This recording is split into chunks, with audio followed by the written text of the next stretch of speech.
literally the strongest survives. My whole head was just pulsating. It's just hard to push your body. It's up there with one of the hottest. It was a brutal day, so it's amazing. Well, I think it's going to be a very, very tight race. And I've been looking forward to it all year. It's on.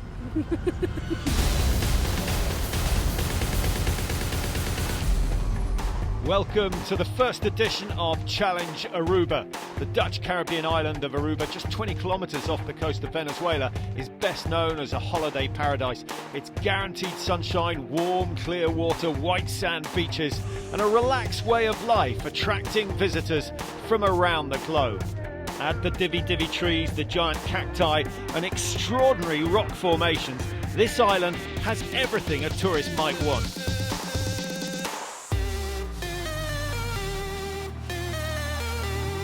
With the trade winds, you have the perfect venue for water sports. But this is the first time a triathlon of this size has been held on the island. And there's no doubt that the athletes are going to struggle to stay focused while everyone else enjoys everything the island has to offer. With temperatures expected to rise into the mid-30s, the race preparation has to be done before dawn. And the race starts as the sun breaks the horizon. At 12 degrees north of the equator, that happens very fast. And it's the pros who will go first in this half-iron distance event. Amongst the hundreds of competitors is Per Bittner, a regular on the challenge circuit who's decided this is the perfect place to wrap up the season. White sands and blue ocean, and very friendly people, and it's just a nice season closer, a lovely place to do some holidays and to race. Amongst others, Per will be racing extreme sports enthusiast and up-and-coming triathlete David Giardini. I started racing pro 3 years ago, and I love it. You know, I like the lifestyle and the beautiful places that it takes me, and I do enjoy the racing. I do kind of get itchy before the races as far as wanting to get out there and race. The dark horse of the race is ITU triathlete Rodrigo Gonzalez. The Olympian trains in Madrid with multiple World Series champion Javier Gomez, and he aims to go out hard. I'll be at the front from the beginning in the swim, because usually the ITU triathletes, we swim a lot because it's part of the strategy for the ITU triathlon. If you're not in a good group, in the lead group, then your race, even if you're a very good cyclist, your race may be over. The pro men get to go first in a small but competitive field. Per Bittner's not showing the strain, but after his failure in Kona, he could do with a win. I was pretty relaxed, and just gun went off and everybody was running into the water.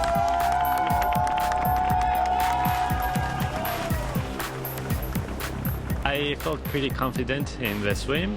I started, and since the beach start, running, I was already first in the water. I had a fast start, and then going to the first buoy, I was in the first position. With the men in the water, the women step up to the line. Looking serious and focused is Yvonne van Vlerken, partner of Per Bittner, and the only woman ever to have held the world record for both the full and half-iron distances. This is a race she wasn't going to miss.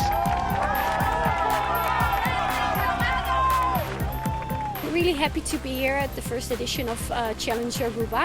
Of course, it's very special for me as a Dutch athlete to be racing on a Dutch Caribbean island, so it's pretty exciting, yes.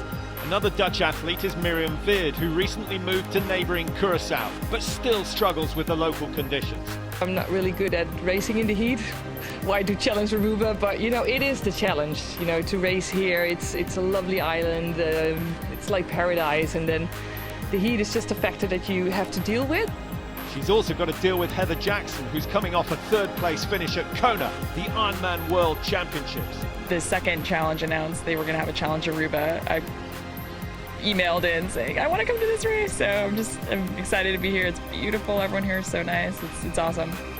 Joining Jackson in the Dutch-US battle is Lindsay Corbin, 35 years old and a 70.3 specialist from California. Just the heat, the wind, the humidity here, it's going to be tough. I do well in hot and humid races. Those are sort of more my style, and also I feel like I'm a strength-based athlete, so on paper it adds up to something I think I'd be pretty good at. As well as the elites, there are hundreds of age groupers taking part in the challenge. For those intimidated by the half-iron distance, there's the shorter sprint event, or of course the possibility of entering in a relay team.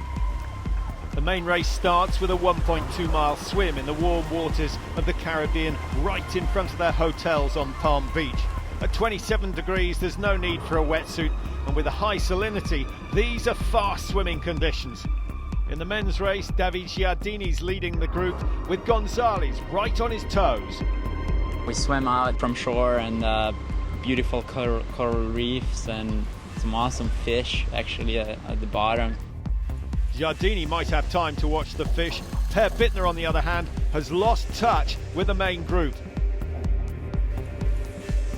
I missed the first group, but I think it was just 4 guys out in front, so everything was just okay. So I had a 1-minute gap. 1 minute won't matter too much at this stage, with a long, hot race to come over the 56-mile bike and a half-marathon run. As they leave the water, it's Giardini, Aveleda and Gonzalez, the top 3. I exit the water, I think, third, but then running to a transition, I passed it.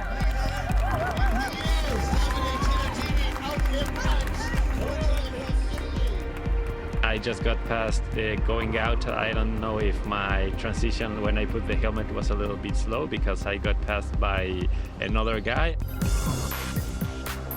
Every second counts, but Gonzalez perhaps a little too eager in that first transition. There's a long, long way to go. I took it out hard the first 15 minutes and kind of dropped everyone, and then settled back into my good pace. Giardini certainly setting a pace that will make the inexperienced Gonzalez uncomfortable. Started in second position the bike, and well, after some kilometers I got past. And he's passed by Sten Goetz-Stoers, the Wusterwesel tank as he's known, and going a lot better than he did in the European Championships this year, where he ended up in 16th place. In the women's race, former water polo player Miriam Beard first out of the water, as expected. I always love riding along the coast and see the ocean or the water on one side. 41-year-old, 5 times Dutch champion, not firing today and being caught by Van Vleuten and Corbin. Heather Jackson also there. I didn't have any power after 10 minutes in the swim, which, you know, of course on the bike I didn't have anything. Recent illness obviously getting the better of Beard, and she watches her compatriot Van Vleuten fly past into the lead. Corbin and Jackson of USA shortly to follow. Beard would have to hope for a second wind, otherwise she wasn't going to see Van Vleuten again. After like 5 minutes, I was already in the lead, so feeling really good. But yeah, I was in the company of Heather Jackson and Lindsay Corbin, and they're both like amazing bikers and runners. They have a real good bike-run combination. Jackson passes Corbin to move into third. Both women live and train in Bend, Colorado, where the conditions are significantly different from here. Jackson, third in the Ironman World Championships, only 10 days before Aruba. That race surely still in her muscles. I felt good at the start. We all came out together again, and then Yvonne was at the front for a bit. And only a couple miles in, I was like, I kind of wanted to push the first lap just to get around as quick as I could, so I went to the front. An impressive start by Jackson, a former track cyclist. Twice she's finished on the podium at the 70.3 World Championships, and she moves past Van Vleuten and into the lead.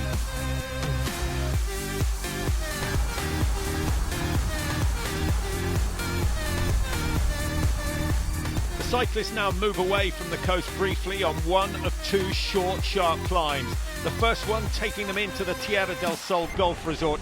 Giardini leading past the clubhouse with Goet Stowers close behind.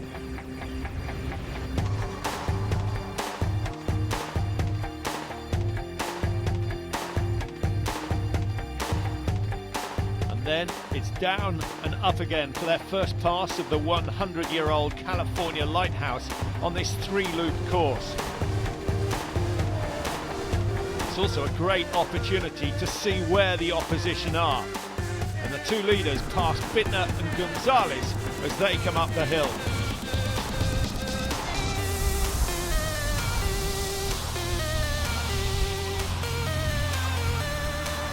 The women's race is Jackson, Van Vleuten, Corbin, as the bike course fills up with hundreds of the age group athletes and of course their supporters.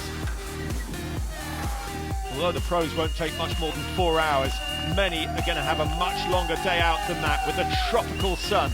To finish here is to win.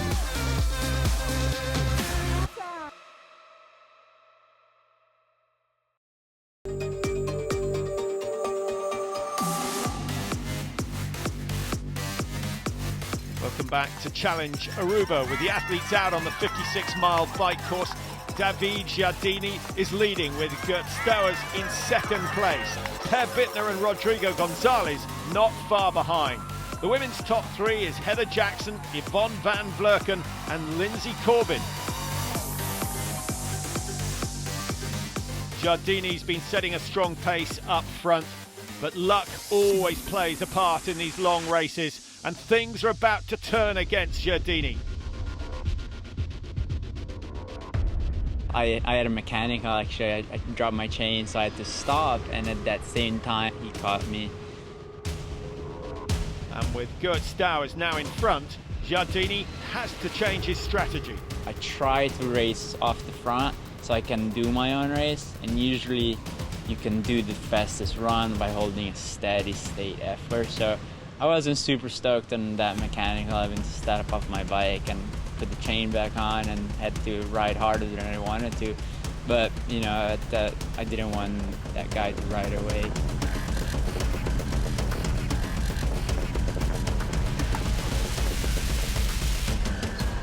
And then when I caught him at the top of the lighthouse at a U-turn, he went to the sand and crashed. So, I mean, it was a pretty eventful race. So it was then Goet Stowers' turn to suffer. Taking the corner too wide, he lets Giardini back into the front, and Per Bittner goes through as well, changing the shape of the race completely. We have also a little bit of sand, but you can't cut out the corners. Yeah, it's just because the wind is blowing and you can't do anything about it. Little sympathy from Bittner as he puts Giardini in his sights. Jackson still leads the women's race, Van Vleuten second, Lindsay Corbin in third. All three leading women raced in Kona recently. Van Vleuten, of course, failed to finish. Jackson was on the podium and 10 places ahead of Lindsay Corbin. I knew it was going to be really hot conditions, so I thought, and I also wasn't sure how my legs would feel on the run just with a race recently in them. So I thought I would kind of make a move on the bike if my legs were feeling good and get a buffer going into the run. Corbin's move takes Van Vleuten a little bit by surprise. Lindsay took off and she was just pushing. She was hammering on the bike. And I know that I'm a really solid bike rider, so I thought this is just too hard. I have to let her go. And I was talking to myself and saying, well, Yvonne, are you really going to let her go? I said, well, yeah, my gut feeling, my belly told me I have to let her go. I have to do my own thing. It's just the heat. It's just you have to listen to your body. After her efforts in Kona, it's no surprise that Jackson's body wasn't taking any more. I don't know if it was just overall fatigue and then just maybe not hydrated enough. It started to fade, and I was just riding by feel. I had no idea how my legs would feel after an Ironman 10 days ago. Chrissy Wellington would have taken 4 to 6 weeks easy after Kona and certainly wouldn't have raced 10 days later. You learn the hard way. Lindsay Corbin for now takes advantage of Jackson's fatigue to move into the front before the run, but she wasn't that comfortable either. I got pretty hot out there. So towards the end of the bike, I definitely was heating up a bit and slowed down a little bit. You always are weighing. You're like, okay, she's making a push now and getting a gap, so she might have a couple minutes on the run. But then in a place like this, when it's super hot, anything can happen out there. Even the final lap of the run, a 3-lap run course, someone could be walking early on. There's no walking for the men as Giardini arrives first at T2, but he has a slightly fatalistic approach to the final discipline. The run is literally kind of survival. Survival and having to fight off a man who's been doing long-distance triathlon since 2011, Per Bittner. Starting the run was quite heavy for my legs because it's always when you jump off the bike and then you feel like, oh yeah, now you have to do a half marathon. And yeah, but I felt okay, so I closed the gap even more. Bittner is undoubtedly the quicker on paper, but Giardini's been working on acclimatising for these conditions. A brutal battle begins with the temperature at 32 degrees and rising. In the women's race, Lindsay Corbin, who missed the whole of the 2015 season, is being pursued by an alert and hungry Van Vleuten. I came in transition and my bike was beside her bike and I saw her wheel still turning, so I knew she was just straight ahead of me. A psychological boost for Van Vleuten, and she's certainly reaping the benefits of listening to her body on the bike ride. It was clever pacing. She's now reeling in Corbin.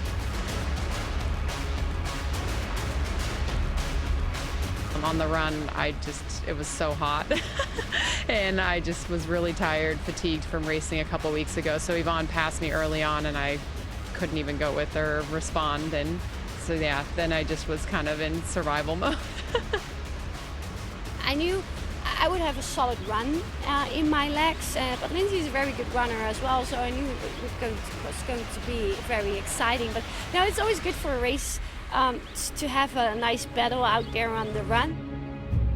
The battle in the men's race is constant between Giardini and Bittner, as both men are pushed to their limits by the heat and each other. Every opportunity to get fluid on board is taken, and Bittner makes his move before the halfway stage on this 3-lap run. So he caught me after one loop, 7K, and he kind of put a gap on me, and then he started having stomach troubles. And that happened shortly after Bittner had gone into the lead. Nausea and a stitch would stop most athletes. Bittner is certainly slowed, but he keeps going. Perhaps his only chance at this stage is that Giardini will suffer as well.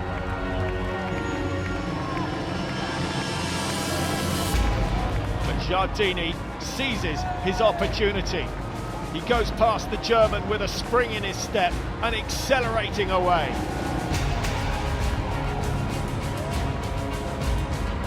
I just drunk and filled me up and pulled me down, and I just did the pass.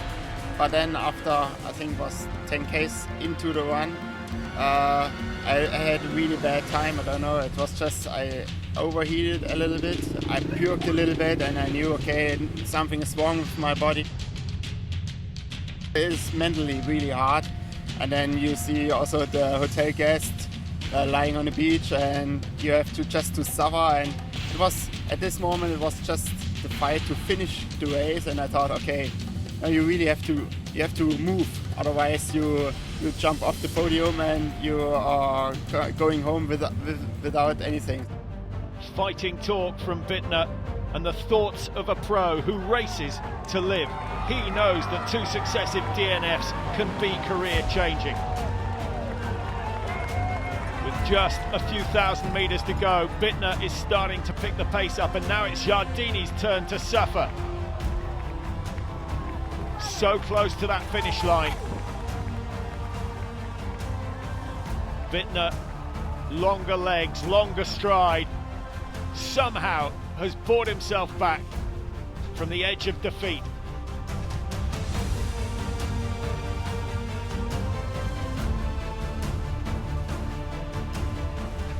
Cruel blow from Giardini.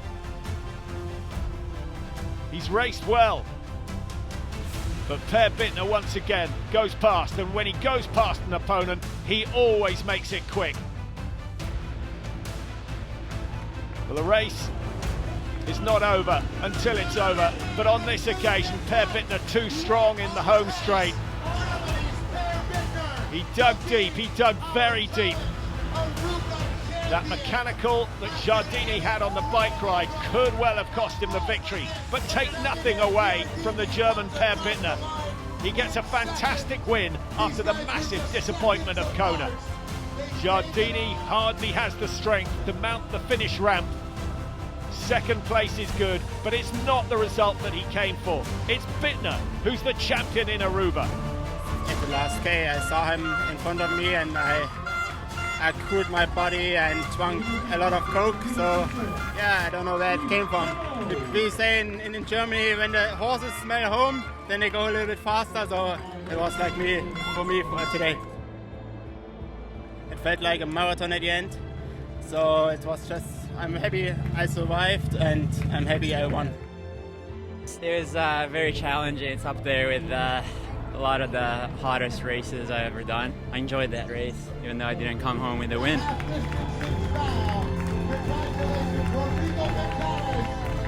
Some 7 minutes behind the leaders, Gonzalez finishes in an impressive third position. And in the women's, it's Yvonne van Vlerken who does exactly what her boyfriend has done and taken the inaugural Challenge Aruba title. A famous double win for the Challenge Golden couple.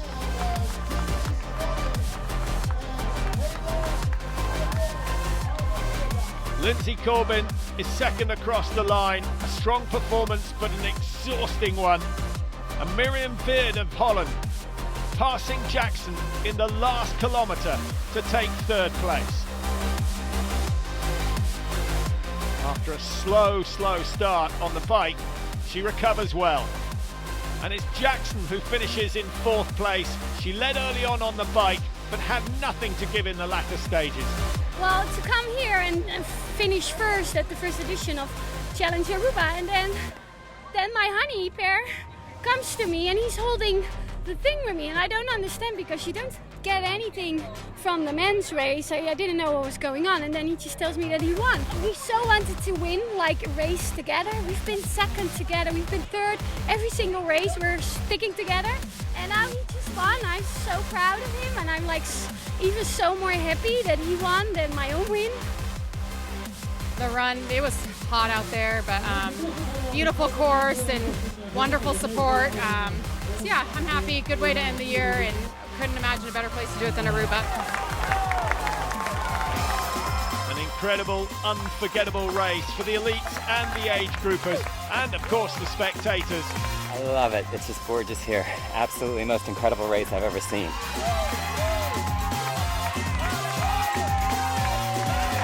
Aruba's the best. I love it. This is Aruba, baby. One happy island. And for that reason alone, I suspect this is the first of many Challenge Arubas. It's an incredibly tough race to wrap up the triathlon season. Torture in paradise. We do it because it is hard and because it's challenging and because we're in paradise. I would love to line up again here, yes, next year. I'm stoked with it and look forward to coming back next year. See you next year.